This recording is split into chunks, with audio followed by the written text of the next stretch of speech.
You're listening to the Ask Drone U podcast. You ask, we answer your drone questions. Whether you're here to turn your passion into profit or you simply fly for fun, we're a community of learners and teachers who aspire to achieve greatness. We are Drone U. Hey everyone, and welcome to another awesome episode of Ask Drone U. My name is Paul.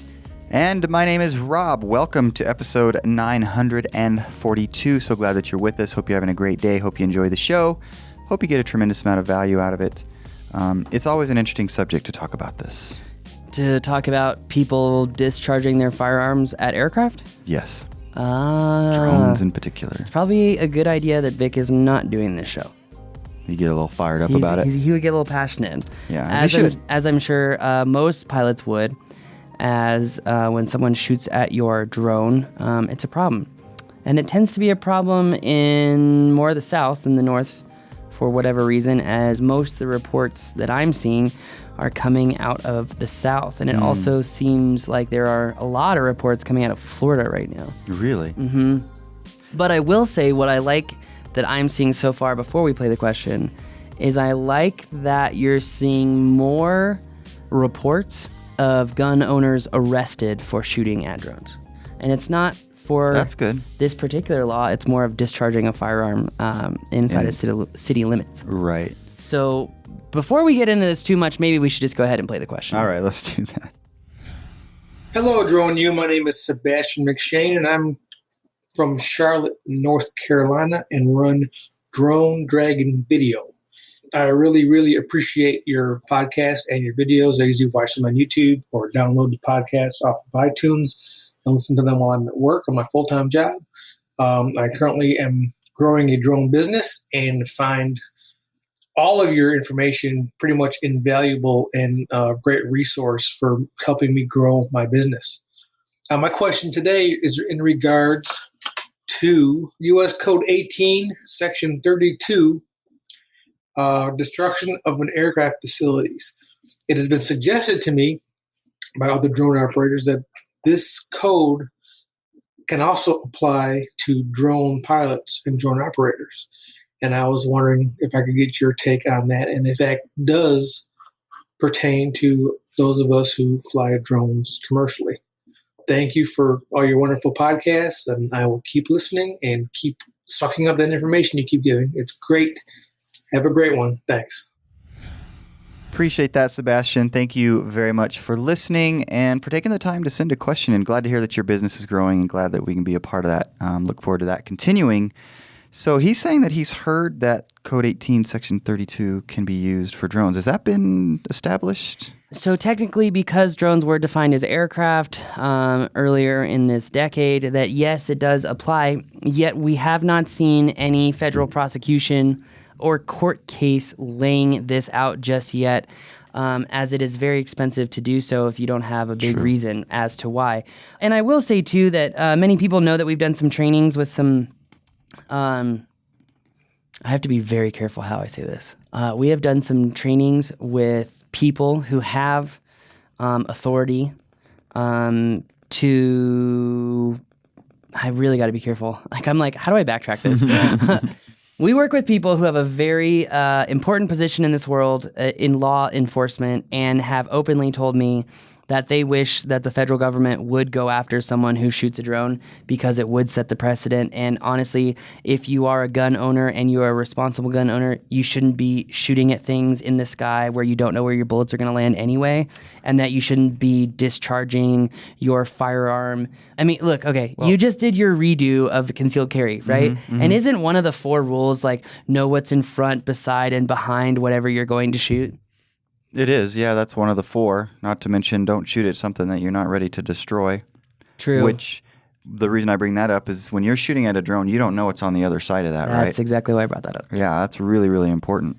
In the last 2 cases, both individuals were arrested. These last 2 cases both took place in Texas, and both times the shooters were arrested for discharging a firearm within city limits. So it is good. I appreciate the fact that law enforcement and local enforcement officers are going after people who are shooting drones, because if you have a brain and you think that someone is spying on you, I have a hard time seeing your logic in that because the field of view is so damn wide on these drones. If we really wanted to figure out what you were doing, I would sit across the street, posted up in a truck with a 1,000mm lens, and I would know everything I need to know about you. Right. That being said, Misinformed. did you see the recent case where a drone pilot was shot at by a neighbor on a real estate job, and the police went to go confront the man who had shot at the drone and found a large marijuana farm and drug manufacturing facility in this man's house? Yeah, and so a couple things. Obviously, it speaks... says a lot about you if you shoot at a drone, because you are clearly afraid of something much greater than that little drone. Well, which just keeping quiet might be a better idea. I mean, you really got to... If you're in that position, I'm not speaking to that person, I suppose, but you really got to weigh whether or not it's worth actually bringing attention to yourself. That guy probably should not have. But part of the problem with there being no enforcement is it emboldens other people to do the same thing. It does. And the Drone Slayer was that first case, essentially, where, and that was against one of Drone U's members. Oh, man. Gosh. Anyway, I want to say it was David, right? Dave Boggs. Yeah, David Boggs. Gosh, yeah, how do we such a cool guy. Gosh, his Instagram is on fire, man. People could literally learn a thing or two from David Boggs. Yes, but the Drone Slayer did set the precedent in the ideology that it's okay to shoot at drones, which it is not, because there was a lot of false information that guy put out. He said that David Boggs was flying over his house, low over his pool, and that his teenage daughters were there, and everyone in the South was like, wow, this sounds like a perfect story that, yeah, I would shoot the drone too if my teenage daughters were out at the pool and this drone is just hovering over them. Well, thanks to things like science, we know that was not true because David Boggs' flight information showed him almost at 250 feet above the property. Number 2, the Drone Slayer's daughters were in college and were not at home. And number 3, the Drone Slayer did not have a pool. So was there anything in addition to that, the police was report did clearly say that the Drone Slayer smelled of alcohol. So if you believe that man in any form or way, I question your logic. Now, that being said, since the Drone Slayer and David Boggs did decide to go after the Drone Slayer in federal court, but quickly ran across many problems because it is extremely expensive to have a case against the Drone Slayer. In addition to that, the community's response to support David Boggs was actually not very large, which was rather unfortunate to say the least, because there are many, I'll say this, there are many federal agents, there are many students that we have, many law enforcement agencies, law enforcement officers that I've spoken to that have all pretty much been on the same page, which actually surprised me. And they said, we want the feds to go after someone for shooting a drone because it will set the precedent. It'll make it a lot easier for us. Anyone who owns a firearm knows you shouldn't be discharging it flagrantly like that. So this really doesn't show well to the gun community as a whole either. They're like, if anything, this is really hurting everyone on both sides of the industry. Yeah, it's not good for anybody. I agree 100%. I know that Vic wanted to do a podcast about this, and we have 2 students who recently have had their drone shot at and are suing those individuals. And I would say, guys, if you have anyone who is threatening to shoot your drone for whatever reason, this is really important when we talk about this in the Don't Crash course. Make sure that your video cache to screen is turned on if you're flying DJI, because then essentially the video feed from the drone will be saved to your phone in case anything happens. You have that evidence there. Because if the drone does stop recording mid-flight, depending on the drone that you have, it could kill the recording or it'll just stop the recording and it won't be accessible. I know this because of at the NTSB training, trying to get a file after the drone had been incapacitated was rather difficult. So anyway. But fun nonetheless. Yes. But that said, I suppose if Vic was on here with us, the question is, does that federal law what? Why did you do that? I'll show you in a second, but what does that federal law do? What? Finish your question. What the heck? Sorry. Does that I got magic fingers. I totally just derailed his thought process too. Does that federal law apply to drones? And the suggestion at this point, yes, but it hasn't been proven so in court. Well, the answer is yes, right? because the FAA had to say drones are an aircraft, thus we must regulate them. So, but for people to kind of put all that together. But that connection hasn't been made. Well, In the legal system, right? The legal system is saying we don't want to spend resources. I think someone even reached out to the DOJ about this, and it was just like, unless it's a bigger case, it's not really a big problem right now. And I'm not saying that I have seen written correspondence. I am not saying that at all. I just remember someone had reached out to DOJ asking about a clarification of this position, and it was not clear as far as the response that was retained. I know that our resources are limited at multiple levels of federal investigation, but I think that this would be something that would be worth the time for our federal investigators, as it would vastly look. There are problems that are going on that I cannot talk about on this show that are affecting the scalability of drone operations because drones are being shot out of the sky. There are companies that do not want to talk about how their pilots have been shot at. Yeah, I was just going to talk about that. Just generally speaking, this issue, I mean, take, for example, Amazon getting the go-ahead to do what they're trying to do, and yet people are still shooting drones down. Mm-hmm. I think the government's probably going to care a lot more because Amazon's going to be talking to them. There's a lot of things that could escalate this, that's a very good point. And they need to get it under control sooner rather than later. Well, it's funny, too, because when you're shooting at a drone that is midair, you are causing a significant potential energy problem. For example, you shoot the battery. If the battery starts to light on fire and now you have a drone falling out of the sky that's now on fire, you have literally created a more dangerous position than anything that pretty much could have happened without your intervention as a drone shooter. Mm-hmm. So that being said, again, it just really goes to show fear-based decisions based on shooters that are not backed up by even people in the gun industry and gun lobbying.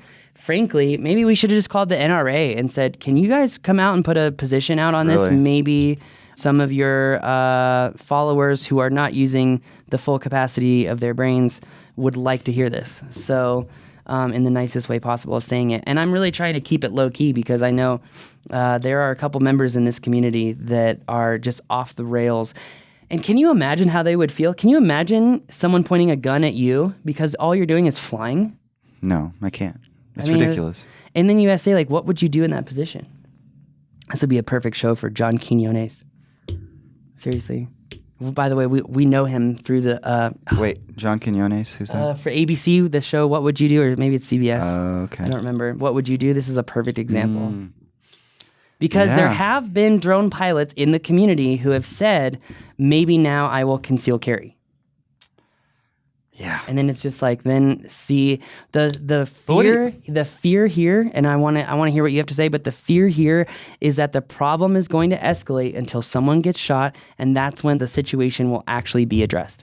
And I pray to God that does not happen. I do too, certainly in a shooting that leads to death. I mean, obviously we don't want a shooting period at a person, but you're right. I think that could definitely be on its way because people are arming themselves to protect themselves, even though the idea is that the person is there to shoot the drone, not the person, which... But in the last two cases, the shooter did aim the gun at the pilot, which was also an additional charge. Wow. Threat with a deadly weapon. Yeah, that's serious stuff. Mm-hmm. Yeah, I don't know what I'd do. I mean, it's a scary situation.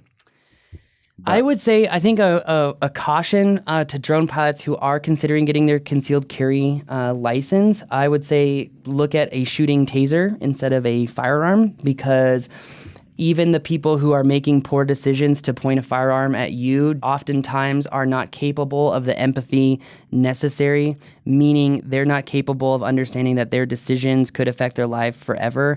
And you, as a smarter, more intellectual person, should understand that they don't deserve to have their life permanently altered because of a poor decision or poor perception of reality. And that's why I say, I really caution people to go out and get their concealed carry a taser, and a shooting taser, right? It goes like 30, 40 feet because you can correct the situation and lives don't have to be altered because of a difference in ideology. And I'm just a firm proponent that I don't think anyone's life, livelihood, or perception of livelihood should be threatened because of an ideology. Yet that's the world we live in, right? Here. And absolutely. And even a taser, I mean, the best thing you can do is just stay calm and talk your way out of the situation, right? Mm-hmm. Which it's so hard because I've had to do that before. There wasn't a firearm presented, but there was a physical altercation represented to me, and all I wanted to do was sit there and pull out my gun and point it in his face and be like, "Get out of here!" Like, I don't care what you have to say. You are clearly not in a position or in an emotional position to be logical. You are being absolutely ridiculous in your thought process, and you need to leave. And I didn't do that because I knew, and I actually used the Chris Voss method. I was like, "You clearly have something else on your mind. What is it? Why are you doing this?" And I had to get in their face right back and say, "Why are you doing this?" And it's funny because people look back at you like they're not expecting you to react that way. And all you want to do is literally beat the out of someone. Like, you just want to literally pummel them into the ground. You want to let them know that you're right and they're wrong and they need to learn a lesson. And that is the worst, absolute worst thing that you could do. And as leaders in this industry, we cannot do that. We have to use our words and our intellect to get people off of their thrones, because the media environment that we live in is just entrenching people in these ideologies that just are zero-sum game. It's if this, then that. And that's not how the world works. The world is a very complex place. It is not a zero-sum game. If left is wrong, that does not mean right is right. And that if left is right, that doesn't mean that the right is wrong. Okay, we don't live in that world, right? We live in a world where when we use our intellect to communicate with people, at the end of the day, when you learn the hard truth of using your intellect over the emotional feeling of harming someone else, at the end of the day, even though it's super hard and you're going to question yourself, you did the right thing, and it'll promulgate to even more positive scenarios in your life as that emotional stress that you've gone through and then forced yourself to do the right thing will be easier the next time that you have to do it. And I say this because understanding what it's like to be in a position where you're being threatened just because you're literally flying a stupid little, what used to be considered a toy around the airspace, you literally question, like, what the hell is going through your mind where you feel so threatened that you want to shoot me or the drone down? Like, what in your life has put you in that position? And that's why you have to force yourself to empathize with that person. Try to put yourself in their shoes. You know, this is where, never split the difference goes down to life-threatening decisions. And it's people don't understand like how important that is, right? No, they don't. And there's a black swan going on in that person's life, right? Exactly. And you don't know what it is, but it's going to sound, I don't care how it sounds, bring back civility in how we handle these situations. We are the greatest country in the world because we essentially enacted civility. Yeah. Now, that being said, shooting drones down is something that's very close to the vest for many of us. And I think that many times law enforcement would be on your side as the drone pilot, especially since the FAA is the only one who regulates the airspace. They understand that. And I would say that, they're after the safety of the community. So if someone is threatening you and the general safety of the community, the law is on your side. But I just have to reiterate how important it is to understand the importance and value of communications to get out of these situations and handle them appropriately at a later time. Absolutely. Because in some time in the future, someone's life will be threatened because they're flying a drone. And unfortunately, I don't want to assume, but hopefully it won't become an escalated crisis that needs our attention. Hopefully we can, as a society, through the FAA, through DOJ, FBI, local enforcement officers, we have to make a stand that says you cannot shoot a drone. The bullet could go into another person's house and kill a child, and you would have never known. The bullet could literally hit someone else. It could hit the battery. It could cause a fire, and you just dropped the drone near a refinery, and now it's on fire.